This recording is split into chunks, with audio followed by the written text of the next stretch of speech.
Salam əziz abituriyentlər. Belə bir sualın həllinə baxaq. Deyir ki, bu ifadəni tam rasional ifadəyə çevirən A-nın qiymətləri hasilini tapın.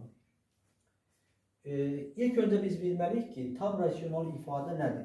Qısa olaraq, tam rasional ifadə bir həddi və çox həddilərdir. Və yaxud da belə də deyə bilərik. Əgər kəsrin məxrəcində dəyişən yoxdursa, bu tam rasional ifadədir. Dəyişən varsa, kəsr rasional ifadədir.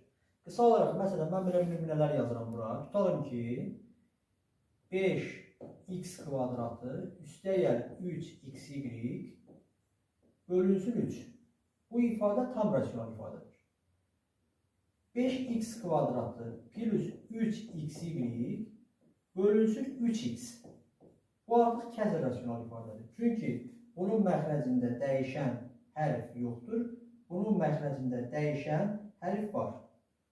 Deməli, bu ifadə tam rasional ifadədir. Bu ifadə kəsr rasional ifadədir. İndi keçək sualımıza. Deməli, bizə deyir ki, bu ifadəni tam rasional ifadəyə çevirən A-ların qiymətləri hansını tapın. Bax, mən məxrəcdə belə bir bu ifadədən x-i çıxardıram mötərizə xaricinə. Onda görə sual bu şəkildə olacaq. X kvadratı plus 4xy üstəgəl 3 bölünsün A kvadratı plus 3a plus 2x üstəgəl 5. Baxın, mən nə etməliyəm? Bu x-i buradan silməliyəm ki, bu ifadə tam rasional ifadə olsun.